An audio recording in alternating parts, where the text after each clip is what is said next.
Bonjour, parlons de la bourse aujourd'hui. La bourse fonctionne comme un marché financier où divers titres tels que des actions, des obligations et des matières premières sont échangés. Son mécanisme repose sur la loi de l'offre et de la demande, où les investisseurs interagissent pour acheter et vendre des titres, cherchant à tirer profit des fluctuations de prix. Voici quelques éléments essentiels qui décrivent le fonctionnement de la bourse.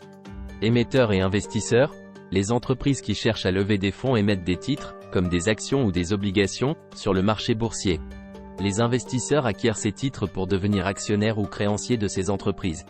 Courtage, les transactions sur le marché boursier s'effectuent via des courtiers, qui agissent comme intermédiaires.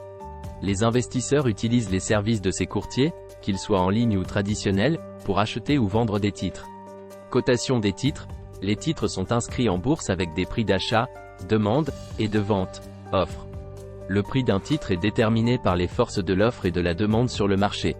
Indices boursiers, les indices boursiers, tels que le Dow Jones Industrial Average aux États-Unis ou le CAC 40 en France, mesurent la performance globale d'un marché financier. Ils sont composés d'un ensemble représentatif de titres. Séances de bourse, les marchés boursiers ont des heures d'ouverture et de fermeture définies, pendant lesquelles les investisseurs peuvent effectuer des transactions. En dehors de ces heures, des mécanismes spécifiques sont souvent utilisés pour les opérations.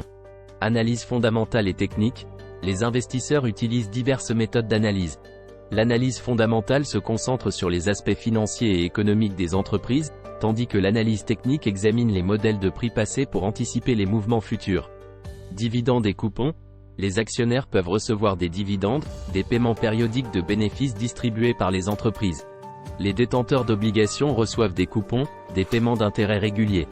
Voici quelques mots-clés importants pour les débutants en investissement en bourse. Action.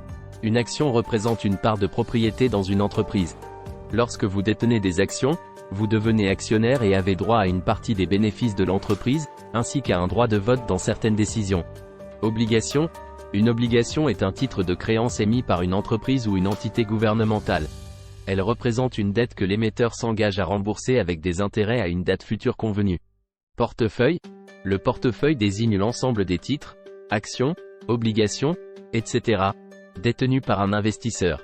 La diversification du portefeuille est souvent recommandée pour réduire les risques. Courtier. Un courtier est une entité qui facilite l'achat et la vente de titres sur le marché boursier. Les investisseurs utilisent les services des courtiers pour effectuer leurs transactions. Analyse fondamentale. C'est une méthode d'évaluation des entreprises basée sur des facteurs tels que les revenus, les bénéfices, la dette et d'autres données financières. Les investisseurs utilisent cette analyse pour prendre des décisions d'investissement à long terme. Analyse technique. L'analyse technique consiste à étudier les mouvements passés des prix des titres pour anticiper les tendances futures. Les graphiques et les indicateurs techniques sont souvent utilisés dans ce type d'analyse. Dividende. Un dividende est un paiement périodique fait aux actionnaires par une entreprise, généralement issu de ses bénéfices. Les investisseurs apprécient les actions qui versent des dividendes réguliers. Risque. Le risque en investissement se réfère à la possibilité de perdre de l'argent. Comprendre et gérer le risque est crucial pour tout investisseur. Diversification. La diversification consiste à répartir un portefeuille sur différents types d'investissements pour réduire le risque global. Cela peut inclure des actions, des obligations, des matières premières, etc. Ratio cours-bénéfice, PE. Le ratio cours-bénéfice est un indicateur évaluant la valorisation d'une action en divisant son prix actuel par ses bénéfices par action. Il offre des indications sur la cherté relative d'une action sur le marché. Pour plus d'informations sur les finances et l'argent en général, n'hésitez pas à vous abonner. Restez motivés et vive la monnaie.